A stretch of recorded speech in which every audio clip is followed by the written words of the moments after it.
So welcome home. New life.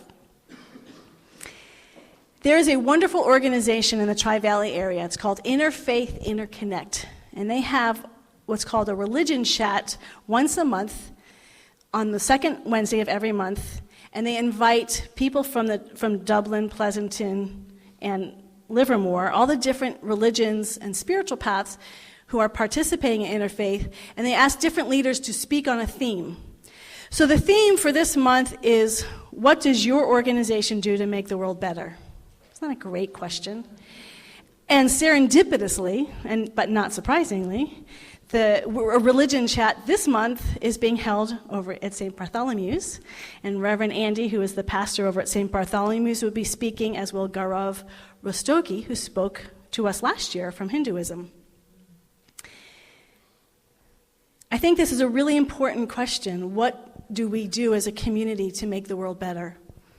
I grew up in a liberal Protestant church, United Church of Christ, and it was very social justice oriented, social action, mission trips to build houses for people. It was very much about making the world a better place, feeding the homeless, taking social action. They were very involved in what's happening in the political world and taking stands, what they consider moral stands. So I was raised with that as a way of being. There's also, in our world today, a lot of pressure for spiritual communities, progressive spiritual communities, to take a lot of action. What they're saying is, as you may or may not know, there's a lot of people leaving churches and synagogues and temples, religion in general. There's just a mass exodus. And so the input that we're getting constantly as ministers, and I don't know if you are aware of it or not, so I'll just share it, is you're going to die unless you become socially active. The young people don't want people who just talk about spirituality. They want people who go out and do things and make the world a better place. So that is very much, and it's not just our organization. If we look at Graduate Theological Union over at Berkeley, there's 5 different schools, it's all about ecumenical pluralism, getting to know all these different religions, getting active in social justice programs, social action. Same thing with Harvard Seminary, Yale Seminary, all the seminaries. This seems to be the driving theme. It's been a challenge for me, however, because I grew up in it. Most of my jobs before I became a minister were service-oriented, and there's a part of me that says, these are good, but there's still something missing. It's not going to fix what I think, we need to, I'm not saying not do it, I always believe in service, but there was an inner part that was missing for me, and that sent me on an inward journey that I wasn't getting from all the social action and being of service to other people. And so that brought me to New Thought, because for those of you who are in Centers for Spiritual Living or in a New Thought teaching, the work is very much inward work. That we start with ourselves. Where are we? What do I believe? What's my connection with the divine presence? And I really love that interior work, because that's what I was longing and hungering for. I had a lot of the external. I was looking for the internal. But as I've gone along in ministry, I've wondered, how does this look? Because there is this incredible push for social justice to get out there, and yet my natural inclination tends to be interior. And so the whole time, I've been a minister since 2000, and I get these little bits and pieces along the way. For those of you who don't know, because it all ties in. The calling to ministry I have a personal love of Jesus Christ. The calling to ministry was from Paramahansa Yogananda, who also has become an intimate teacher for me, and Shunra Suzuki has also been an intimate teacher for me. I also went to a Hebrew school and learned Hebrew when I was little. I love diversity. So the social justice and the diversity is something that I feel naturally inclined to. So it wasn't resistance to that. It was just, there was how to do ministry. So when I first became a minister, I was in the D.C. area, and there was about 2 weeks where it was spring, and I know that because of the cherry blossoms. I was looking at a tree, and suddenly I felt the presence of St. Francis really strongly. Now, I did not grow up in a Catholic or Episcopal church. I didn't really have much knowledge of St. Francis, other than seeing a movie brother, sun, sister, moon, which was about his life. It was lovely, but that's pretty much all I knew. So I couldn't figure out why suddenly his presence was there. It was only for about 2 weeks. I really felt like he was trying to give me a message, wasn't getting it, and that disappeared. I also had a vision about learning integral theory, and the idea of integral theory is including everything, looking at life, and it's not just this or just that, it's all of it. So I spent a lot of time learning integral theory, and that was great. Still didn't understand, what is this? How does this apply to ministry for me?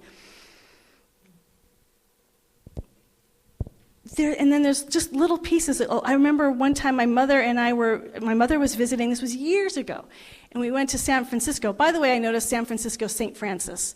I don't know. So I'm out here. We're going, and we're walking around Grace Cathedral. Again, I wasn't raised in an Episcopal church. Grace Cathedral's Episcopal. They have a beautiful labyrinth out front. And we're walking around inside the building, and I'm just sort of wandering around. And I put my hand on one of the pillars. And in that moment, this calling's like, I need to build a cathedral. And it just came, and I didn't know what that meant. I'm like, is that literal? Or is this like, so I asked a few questions, and I just decided that's nuts. So I don't think about it too much, because I have no idea what it means. And this is what keeps happening. I get these little messages. I don't really know what it means, and it's not really helping me with getting clear on my ministry, which is very frustrating.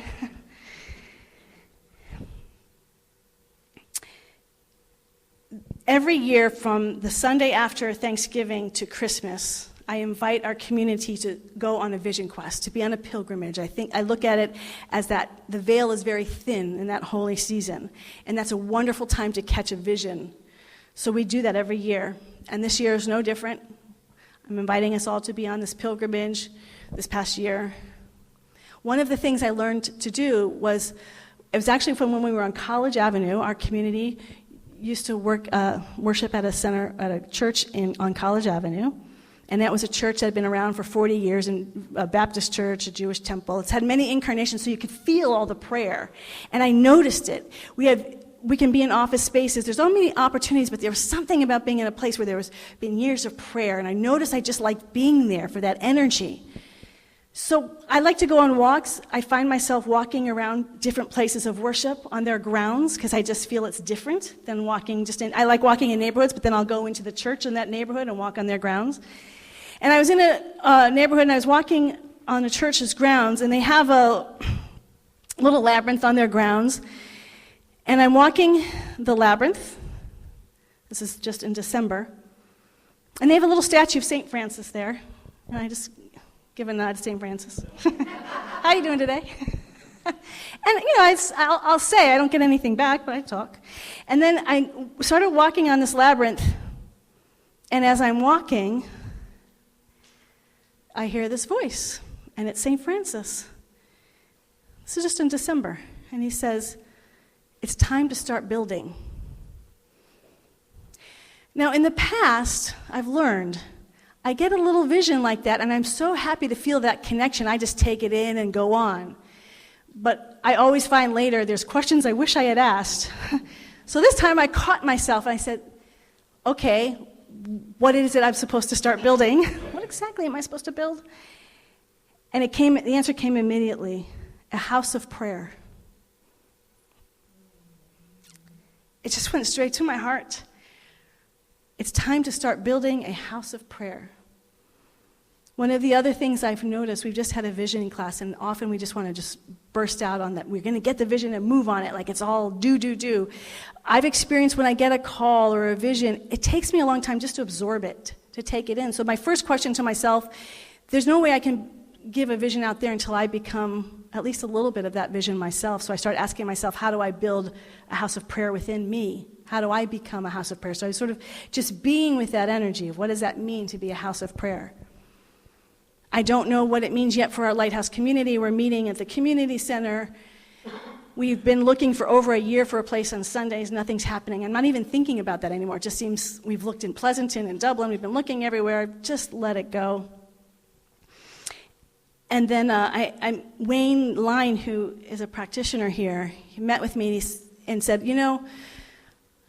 when you find a place, I want to do ecstatic dance. And I thought, that's prayer. That's a form of prayer. And I just felt like that's part of our vision, is this ecstatic dance. And then I'm having a conversation with Paula, who's doing all this wonderful work with, I'm sorry, I didn't ask either Wayne or Diane to say their names. I apologize. I hope you don't mind, but you're leaders. Is doing all this wonderful work with mindfulness and meditation. I would love to do silent meditation or mindful meditation retreats on one Saturday a month. That's prayer. It's like I don't even have to do anything. I'm just holding that space. What does this look like? And suddenly these opportunities are coming up. Gloria, when at another Centers for Spiritual Living, had attended where they had a Friday night prayer. The practitioners would come, and it was welcoming people in. Anyone who wanted prayer on a Friday night could come in and get prayer, and she said it was lovely. And we're thinking about how that would look, and I'm wondering, well, would that work in Livermore? And then I just read about St. Michael's for the period of Lent, they've opened up their doors for 1 hour every day for drive-by prayer. For anybody, every single day from 5:30 to 6:30, if you want prayer, you just drive by, go in and get a prayer, and go on your way. And I'm like, yeah. And it just, all these wonderful things are percolating, and it's amazing.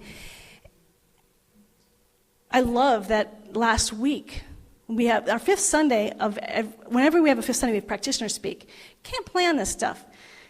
Jim Duthie is a practitioner and gives this wonderful talk on prayer right before we move in here. It's amazing. And then Therese one Sunday says, I saw St. Matthew's Church, Baptist Church, bought our college, the College Avenue space, and they're making it beautiful. And I said, St. Matthew's, they're over there at St. Bartholomew's. Next day, I'm over here, talk to the receptionist. I hear St. Matthew's is moving. Would you be interested in renting out? Yes. They didn't even ask who we were or what we wanted. Yes, we want to rent it. We're ready now. It was just like everything started happening and unfolding beyond my wildest imagination. As I just stayed in that question, what does that mean to be a house of prayer? And as we come here, the things that I was wondering how to integrate, they have a food pantry that feeds, it's not necessarily homeless, but people who are struggling financially. They come, and it's 3 or 4 mornings a week, a food pantry that Lynn Shank works there with them. I love this. And so it's you'll see if we open up the curtains, you'll see the food that's available for the food pantry.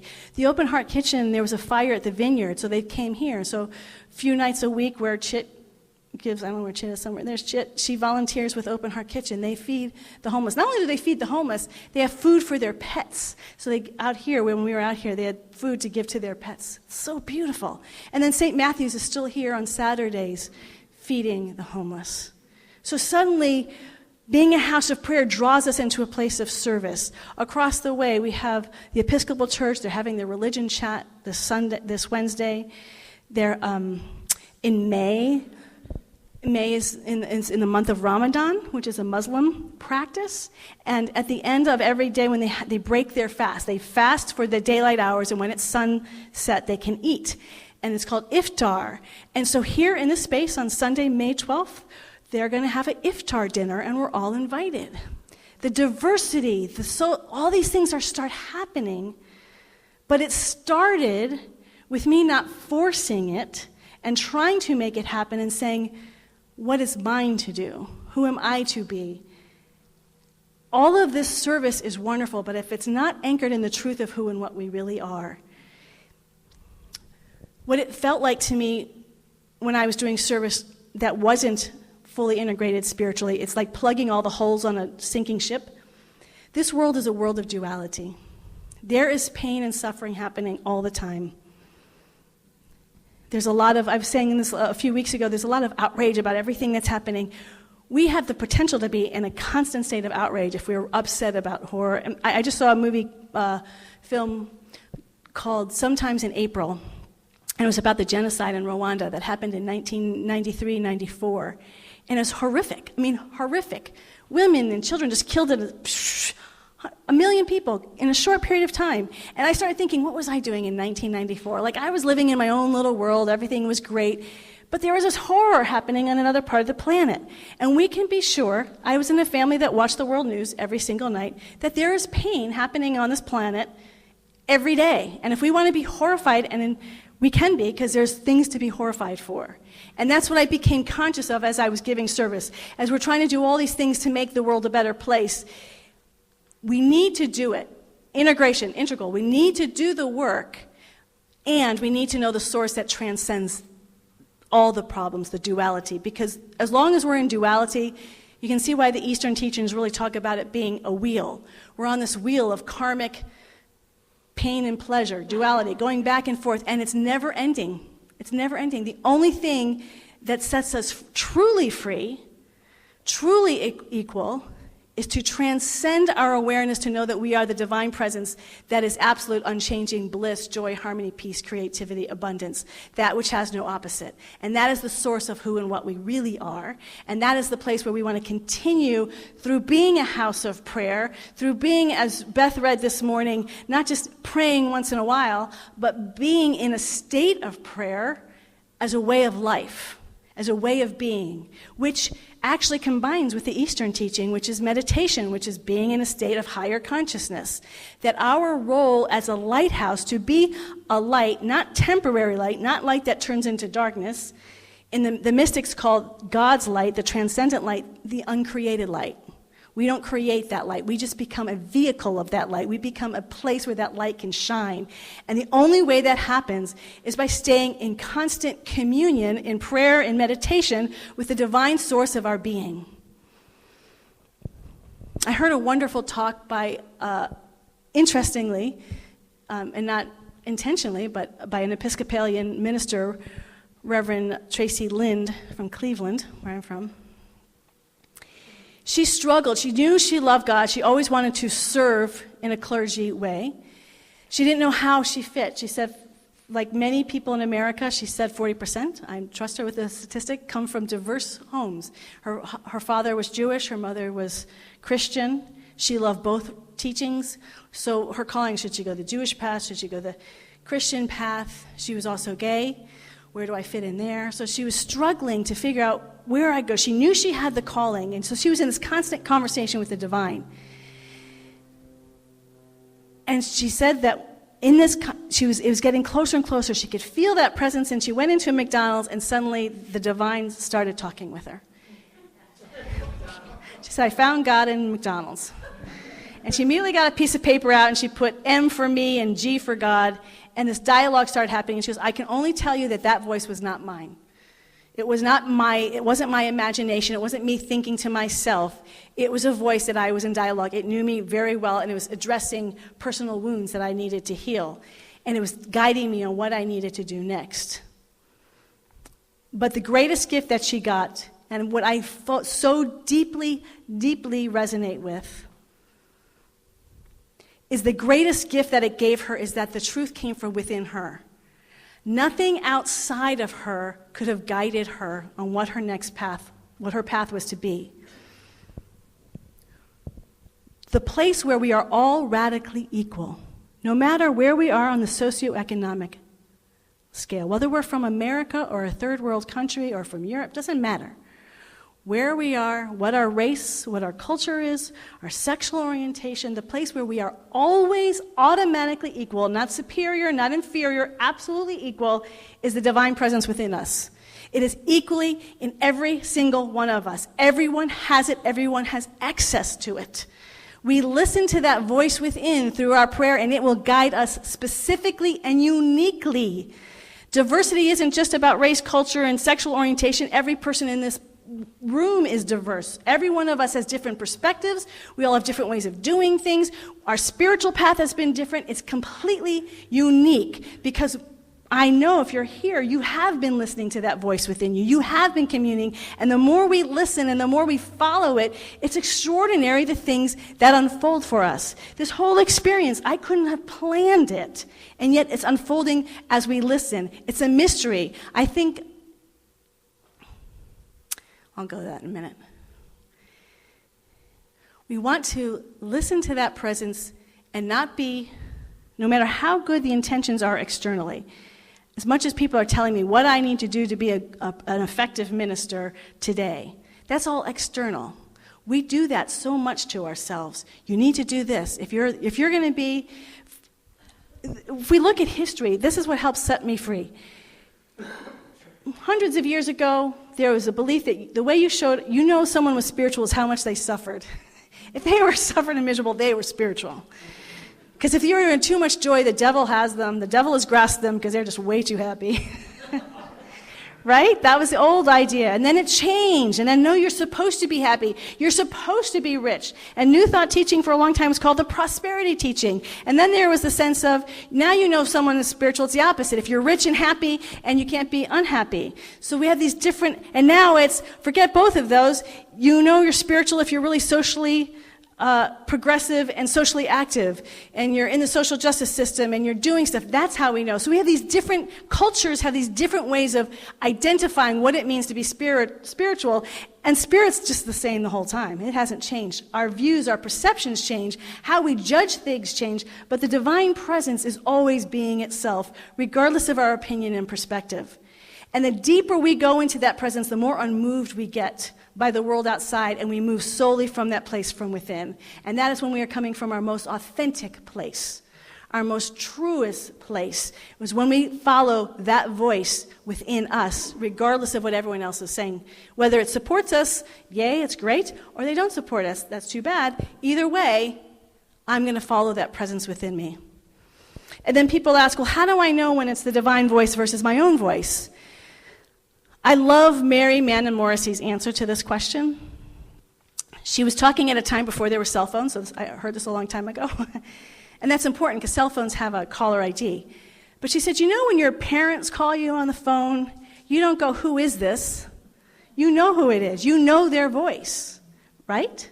We know who they are. When we are communing, this is the point of prayer. I was listening to an anthropologist who my sense from what she was saying was that she was fairly agnostic on the whole idea of the divine, but she was very curious about people who led a life of prayer. So she was at Stanford, and she's done all this, was doing all this research about the impact of prayer on people. And what she discovered was that the more people prayed, the more, Richard Baker, who's a Buddhist, said it makes us accident-prone to experience God. We can't force it. We can't make those things happen, but it makes us available. The more we pray, that what she found, and she wasn't sure, she said, I wasn't sure if what they were saying was actually true. I haven't had those experiences. But there's no question that those who were praying more, who talked about prayer more, who actually did it every day, were having more experiences of the divine. They were feeling more connected with the divine. And it was a choice. They chose to do that. Nobody asks us to do that. And that's what this life of prayer is. It's a choice to continually, day by day, all day, and different forms. Part of the constriction of sometimes of saying, well, this is the way my religion or my teaching says, is to prayer. We have affirmative prayer in our teaching. There's supplication prayer. There's ecstatic dance. There's meditation, all types of meditation. No one says this one meditation is the only way of meditation. In the Eastern teachings, there's many meditation practices. Well, in the Western world, there's many prayerful practices. We're going to be called through different types of those throughout the day and throughout our lifetime. It's all prayer. It's all about communion and knowing our oneness and union with pure spirit. And that's key. Oneness and union with pure spirit. It's not spirits up here and I'm down here. Everything that's happening in the human world is an expression of pure spirit. Everything that's happening is an aspect of spirit, but spirit's not limited to it. Spirituality in life is our theme. So as the anthropologist is saying, we give ourselves to prayer every day, regularly, as much as we can. When we come here in the morning, for those who get here early, even if there's 2 people, just grab a hand and pray. Just pray. You just have to be long prayers. I know we tend to do long prayers from up here. You don't have to do a long prayer, just a quick prayer, acknowledging the oneness. Anytime any one of us are together, 2 or more gathered, there I am. The presence and the power is magnified. Let's pray and be this house of prayer. There was a video, about a 2-minute YouTube, with Cory Booker, who is a presidential candidate, and what grabbed my attention is someone said they'd asked him a religious question, and I was curious how he answered it. And it was a lovely answer, but he said something that grabbed me, that took my heart, because I didn't know it. Maybe many of you probably already know it, but I didn't know it. He quoted a verse from Isaiah. And the verse he quoted it was God speaking, and God said, "For my house shall be a house of prayer for all nations, for all people." For my house shall be a house of prayer for all nations, for all people. Everything that we do is prayer. Whatever the vehicle, whatever the form, when we are acknowledging that one power and the one presence, we are in prayer. And it's extraordinary to witness how it unfolds beyond what we can imagine. It was Spirit who guided me to my teachers, Yogananda and Shunryu Suzuki. It was Spirit that guided to me all these different paths. I didn't pick them. And yet, when the vision came for what the vision is for our center, to become a house of prayer for all nations and all people, I realized Spirit has been training me my whole life, and I didn't even know. We don't know. It's a mystery. And as we were in meditation this morning, it was so beautiful, because at the very end I said, what if we're just listening to what Spirit wants to say to us in this very moment? What does it want to say? And it was saying, we're here, we're beginning to build our house of prayer, but it's just the beginning. We still don't know what it's becoming. I still don't know what it's becoming. It's vast. The vastness started to grow and feel the expansion of it and to be open. And then Jill came over and said, "Oh, I love that sign out there for the children's school. It says room to grow." So amazing. When we listen to Spirit, it's working through all of us, and we're all into this together. We are here to be that place of prayer and allow it to speak its truth in, through, and as each and every one of us. Every one of us is essential. Every one of our path is essential and important. As long as we remember that which sources our path is the same source that sources everyone's path. And we know that we are special, we are unique, and yet we are absolutely equal with every person and being on this planet. So are you with me about becoming a house of prayer? For ourselves first and foremost, always asking ourselves first, how can I become a greater house of prayer today? What does that look like for me? Because when we become a house of prayer, our unique voice, our unique calling starts to come forth. And as a community, what is our community? What does that look like for us to be a house of prayer? To live, move, and have our being constantly in that conscious praise and celebration of divine ecstasy and communion, as Khalil Gibran says, of that one life and that one power and that one presence. We're home. We're here to live the vision. Thank you for being here. Let's pray.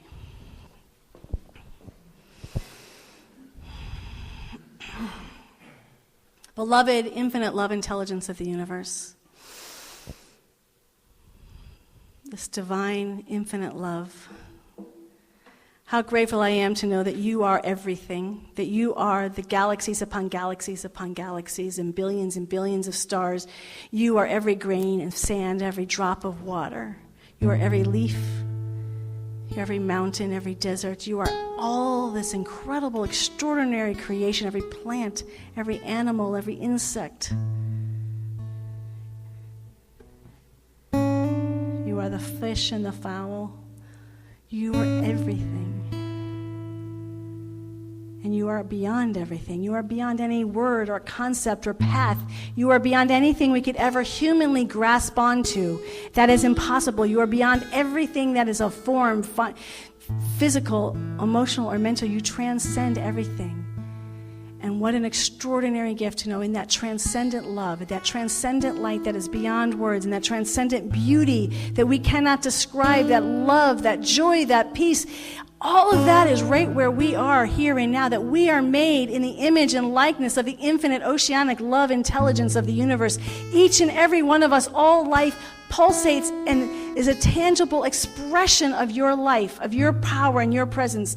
We are you and you are us. We are absolutely one, here and now, no separation. Every aspect of our being is you, and you are everything that we are. We dance in holy delight of knowing that there is no separation ever. Our hearts, our bodies, our minds, our souls are passionately in love with our source, with our divine being. We love, and in that love we create and we express our uniqueness. Each and every one of us feel your call through and as us, your prayer that is praying itself into form through our words, through our expression, through the way we show up with our family, our friends, our work life. That is your prayer into form, and we are living, moving, and having our being as that in all ways. I celebrate and give thanks for the power and the presence of your light and your love, powerfully making itself known as each and every one of us here today. Each and every one of us is available and open and willing to know and feel into our good, that we let go of all our judgments of what is good and bad by this human comparison, and we allow ourselves to bask in this inner intelligence that is guiding and directing us in every single moment, in your intelligence and your great, because you are us and we are you. In divine and abiding joy in your love and your grace and your peace and your harmony and your joy, in all that you are and that we are as together. We give thanks for the St. Matthew's Baptist Church, for the beauty and the harmony, this beautiful energy that they created in this space, and their new life over in College Avenue. We give thanks for St. Bartholomew's and all the light that they are shining into the world. We give thanks for Unity of Tri-Valley, for the chairs on which we sit. We give thanks for all the spiritual communities with whom we are aligned with, and know that there is only one power and one presence, and we are all expressing in our beautiful, unique ways your divine good, your divine glory of heaven on earth. For it is when we say yes to that voice, each and every individual saying yes to that voice within them, we are in this moment and always for all eternity, heaven on earth now. To God be the glory, to the divine presence be the glory, to the infinite love and intelligence be the glory. Thank you, thank you, thank you, thank you, thank you. In deep and abiding joy and everlasting peace, we release this word into the law of life, knowing that as it is spoken, it is done. And we say together now, and so it is. Amen and amen. And so it is. And so it is. And so it is. Amen.